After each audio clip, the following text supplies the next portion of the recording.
नमः संस्कृताय। जय हिंद, जय भारत।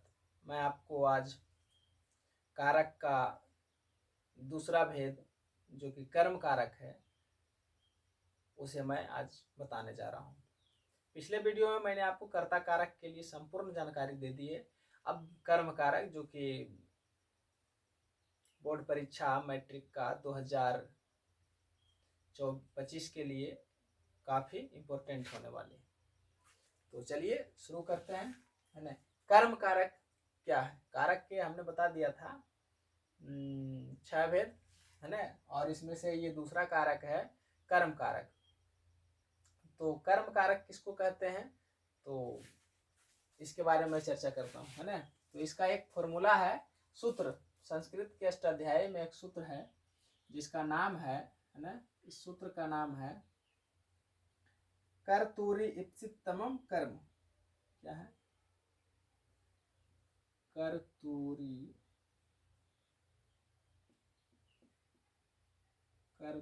इप्सितमम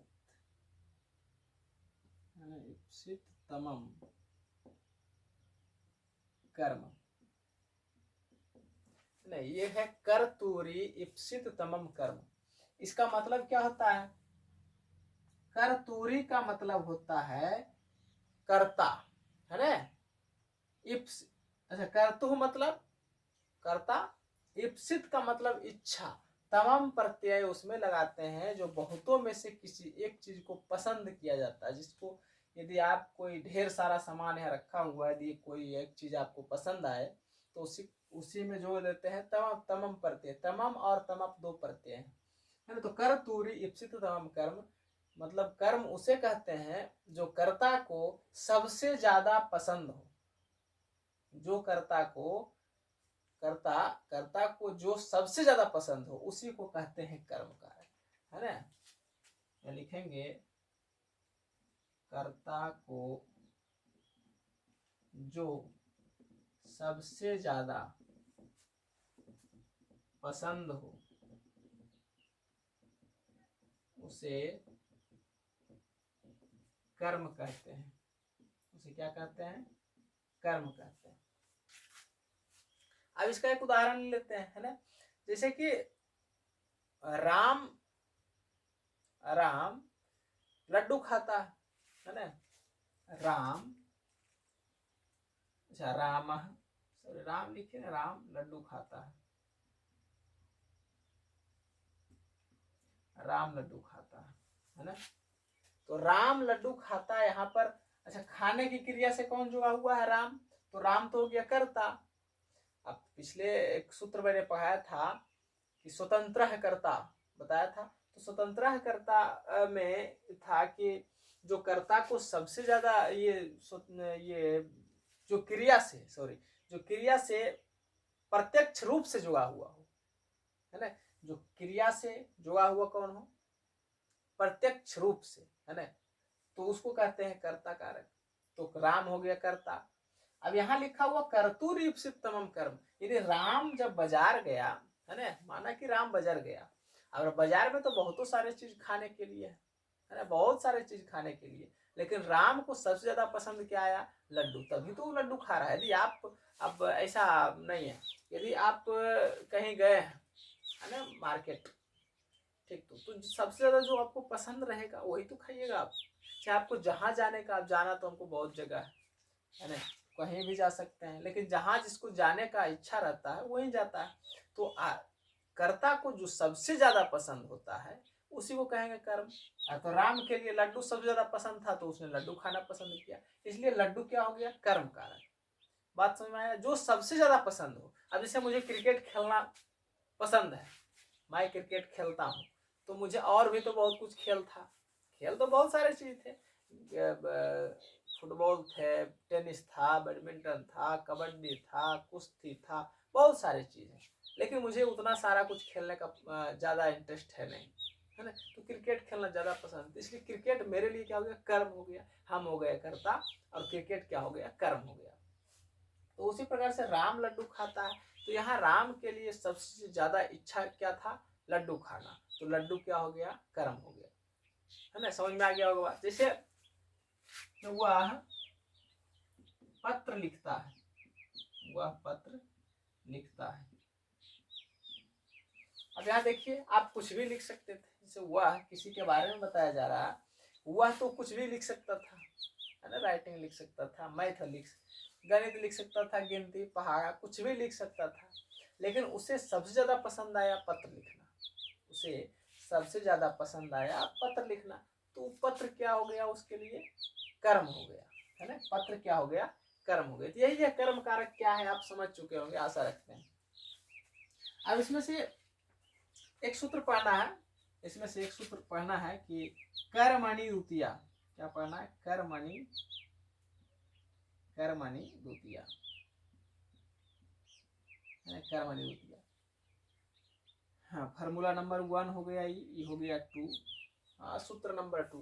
अब देखिए ये बहुत ही इंपॉर्टेंट है मैट्रिक परीक्षा की दृष्टि से, क्योंकि वहां परीक्षा में पूछे जाते हैं कि कर्मणि द्वितीया की सुधारण व्याख्या करें।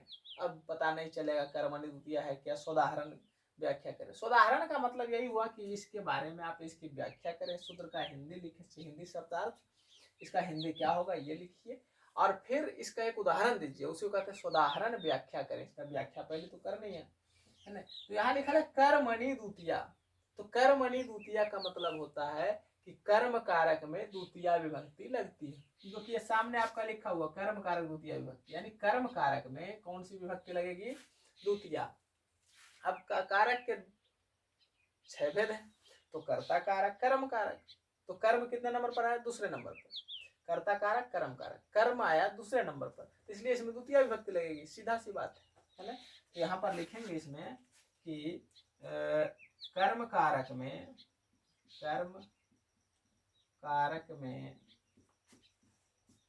द्वितीय विभक्ति लगती है, कर्म कारक में द्वितीय विभक्ति लगती है। अब हमने यहाँ 2 वाक्य लिया था, ये 2 वाक्य लिया था, तो अब देखिए राम लड्डू खाता है, लिया था कि नहीं लिया था। अब इसमें द्वितीय कौन था भैया, अब ये समझाया ना आपको कि जो सबसे ज्यादा जिसको पसंद हो, है ना, जिसको सबसे ज्यादा जो चीज पसंद होता है उसी को कर्म कहते हैं। यहाँ राम लड्डू खाता, तो राम को सबसे ज्यादा पसंद क्या था, लड्डू, तो लड्डू हो गया कर्म, तो कर्म का द्वितीय, है ना, कर्म कारक में द्वितीय विभक्ति लगाना। तो इसका हम ट्रांसलेट कर दे, अब संस्कृत में अनुवाद कर दे, तो इसका संस्कृत में अनुवाद क्या हो जाएगा, ये राम क्या हो गया, कर्ता, कर्तरी प्रथमा से कर्ता कारक में प्रथमा विभक्ति लगेगी, तो हो जाएगा राम, लड्डू का, मोदक, मोदक मतलब लड्डू, तो हो जाएगा मोदकम, द्वितीय विभक्ति लड्डू का, मोदक का द्वितीय विभक्ति में क्या होता है, मोदकम, क्या होगा, मोदकम। खाना का ये क्या है, कर्ता का, ये जो कारक कर्ता कारक है ये प्रथम पुरुष का एक वचन है, इसलिए प्रथम पुरुष के एक वचन में खाद धातु का क्या होगा, खादती, खादती। आपको वाक्य भी बनाना आ गया, संस्कृत में अनुवाद भी करना आ गया, है ना। कर्म कारक क्या है इसके बारे में भी जानकारी हो गया, फिर कर्मणि द्वितीय क्या है समझ गया। एक उदाहरण दे देंगे या फिर 2 उदाहरण दे देंगे, एक उदाहरण और ले लेते हैं, वह पत्र लिखता है, तो वह पत्र लिखता है का संस्कृत क्या बन जाएगा, वह का होता सह, है, पत्र क्या है, पत्र है कर्म, कर्मणि द्वितीय से हो जाएगा द्वितीय विभक्ति लगेगी, तो क्या हो जाएगा, पत्रम, क्या बनेगा, पत्रम। लिखना का प्रथम पुरुष एक वचन क्या होगा, लिखती, लिख देंगे लिखती, है ना। अब इतना यदि आप कर लेते हैं कर्मणि द्वितीय की सुधारण व्याख्या, इसकी व्याख्या करके इसका उदाहरण दे देते हैं, तो आपको आराम से 2 नंबर मिल जाएंगे। तो 2 उदाहरण दे, इसी को कहते हैं सुधारण व्याख्या करें, तो आपको कर्मणि द्वितीय समझ में आ गया। तो कुछ भी रहे यहाँ पर, अब और भी कुछ रह सकता है ना, राधा और मोहन, है ना, विद्यालय जाते हैं, राधा और मोहन विद्यालय जाते हैं, कैसे बनेगा, तो यहाँ पर कर्म कौन है, राधा और मोहन विद्यालय जाते हैं, इसमें कर्म कौन है, विद्यालय है। क्यों, क्योंकि राधा और मोहन कहीं भी जा सकते थे, लेकिन सबसे ज्यादा पसंद उसे आया, इच्छा सबसे ज्यादा हुआ कि हम विद्यालय चले, उसको सबसे ज्यादा इच्छा जो थी कि हम चले कहाँ, विद्यालय, तो विद्यालय क्या हो गया, कर्म, और ये दोनों तो हो गया कर्ता, है ना। कर्ता में प्रथमा विभक्ति, विद्यालय में द्वितीय विभक्ति, है ना। तो यहाँ हो जाएगा राधा मोहनौ, इसका समास कर दिए हैं, राधा मोहनौ विद्यालयम, क्या होगा, विद्यालयम। गच्छति, यहाँ गच्छति जो गच्छ धातु है, जाने की क्रिया है, क्रिया क्या है, जाना। तो क्रिया जो है यहाँ पर प्रथम पुरुष का एक वचन नहीं है, यहाँ द्विवचन है, प्रथम पुरुष का द्विवचन। जो कर्ता कारक का है क्या है, प्रथम पुरुष के द्विवचन है, राधा मोहनौ प्रथम पुरुष के द्विवचन है। जैसे राम रामो होता है ना, तो उसी प्रकार से राधा मोहन राधा मोहनौ। अब यहाँ क्रिया क्या हो जाएगा, प्रथम पुरुष के द्विवचन। जब करता है प्रथम पुरुष के द्विवचन, तो क्रिया भी होगा प्रथम पुरुष का द्विवचन ही होगा। तो विद्यालय का गच्छ धातु का प्रथम पुरुष द्विवचन क्या होगा, तो हो जाएगा ये गच्छतः, क्या बनेगा, गच्छतः, गच्छति गच्छतः गच्छन्ति, होता है कि नहीं होता, ती तह अंति, तो तह होता है, तो गच्छ में तह जोड़ दिया तो हो गया प्रथम पुरुष का द्विवचन। इस प्रकार से आप आशा रखते हैं कि आपको कर्मणि द्वितीया और कर्तुरी तमाम कर्म समझ में आ चुके होंगे। इसमें और भी सूत्र हैं जिसको मैं अभी बताता हूँ, है ना। अभिता परिता सर्वता योगी द्वितीया, है ना। इसको बोर्ड साफ कर लेते हैं। अब आप इसको नोट कर लें।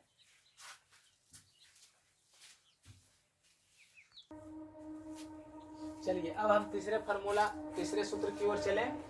तो तीसरा सूत्र है कर्म कारक का, कि अभिता परिता सर्वता योगी द्वितीया, अभिता परिता सर्वता योगे द्वितीया। अब यहाँ पर अभिता का मतलब दोनों ओर, परिता का मतलब चारों ओर, सर्वता का मतलब सब ओर, है ना, के योग में द्वितीय विभक्ति होती है। अब देखिए, जिसके मतलब कोई ऐसी वस्तु है या फिर कोई ऐसे स्थान है ना, तो जिसके दोनों ओर या चारों ओर या सब ओर कुछ भी हो, है ना, तो ऐसा कुछ रहे, तो जिसके चारों ओर रहेगा, जिसके दोनों ओर, जिसके बगल में वो रहेगा, तो उसमें क्या लगाना है, द्वितीय विभक्ति। आपको समझ में नहीं आया होंगे तो मैं अभी एक उदाहरण लेता हूं जिससे कि आपको पूरी तरह से समझ में आ जाएगा। जैसे लिखा रहेगा गांव, है ना, गांव के दोनों ओर पर्वत है ना, गांव के दोनों ओर पर्वत है।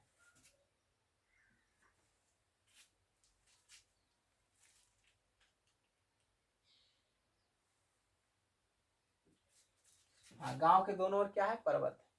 तो अब यहाँ पर समझिए कि यहाँ दोनों ओर लिखना है, यानी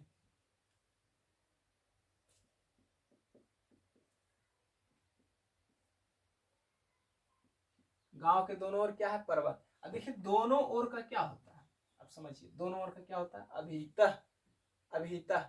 तो जिसके दोनों ओर है उसमें लगाना द्वितीय, है ना। तो किसके दोनों ओर है, पर्वत के नहीं, पर्वत के नहीं है, गांव के दोनों ओर है। किसके ओर है, गांव के दोनों ओर। तो गांव में कौन सी विभक्ति लगाना है, द्वितीय विभक्ति। गांव में क्या लगाना है, द्वितीय विभक्ति। जिसके दोनों ओर, चारों ओर, सब ओर, कुछ और कहीं भी रहे, तो उसमें लगाना है आपको द्वितीय विभक्ति। ज्यादातर यही आएगा आपका, अभिता आएगा, परिता होगा, सर्वता, ये तीन चीज आएंगे। तो अभिता मतलब दोनों ओर, परिता मतलब चारों ओर, और सर्वता मतलब सब ओर। तो किसके दोनों ओर है, गांव के दोनों। तो गांव में क्या लगा देना, द्वितीय विभक्ति। कैसे बनेगा इसका संस्कृत अनुवाद, बनाइए इसको, ग्रामम, है ना, ग्रामम, दोनों ओर का क्या होता है, अभितः, हाँ, पर्वत का, है ना। अब गांव के दोनों ओर पर्वत हैं, तो क्या बनेगा,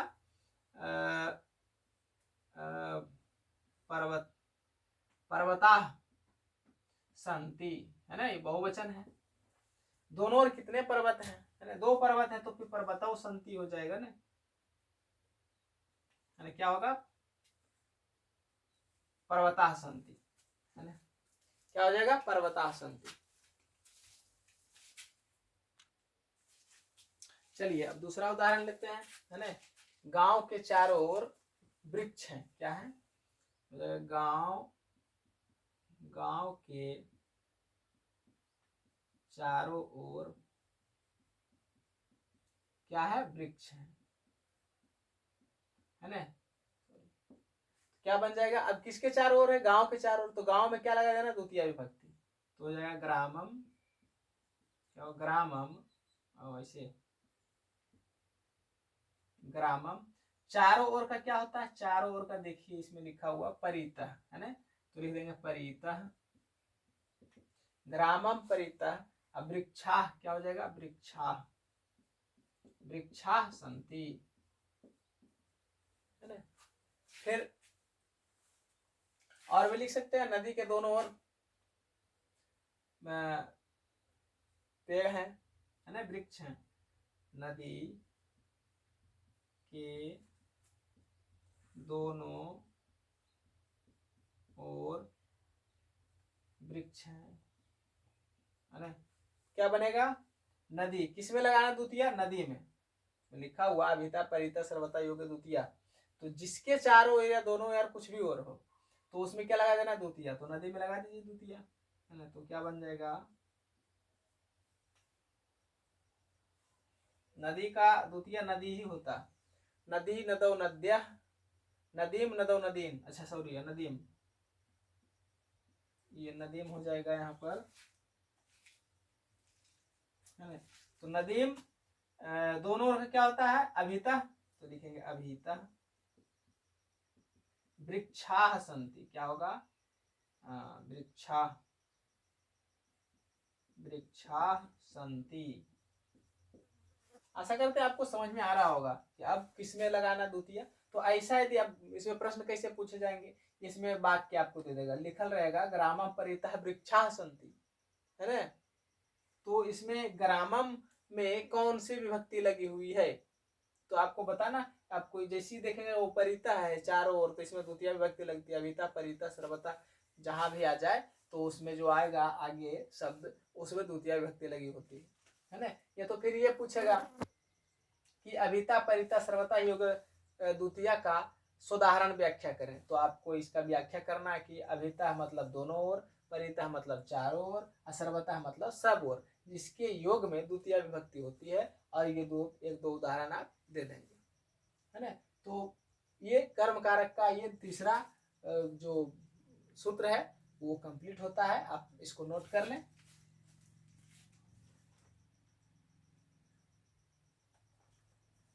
एक उदाहरण इसमें और है जो अभी बताते, एक सॉरी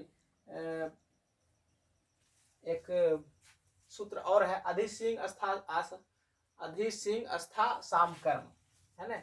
तो इसको हम बता देते हैं, इसको मिटा देते हैं। हाँ, तो ये चौथा सूत्र है, अधिसिंह अस्था साम कर्म।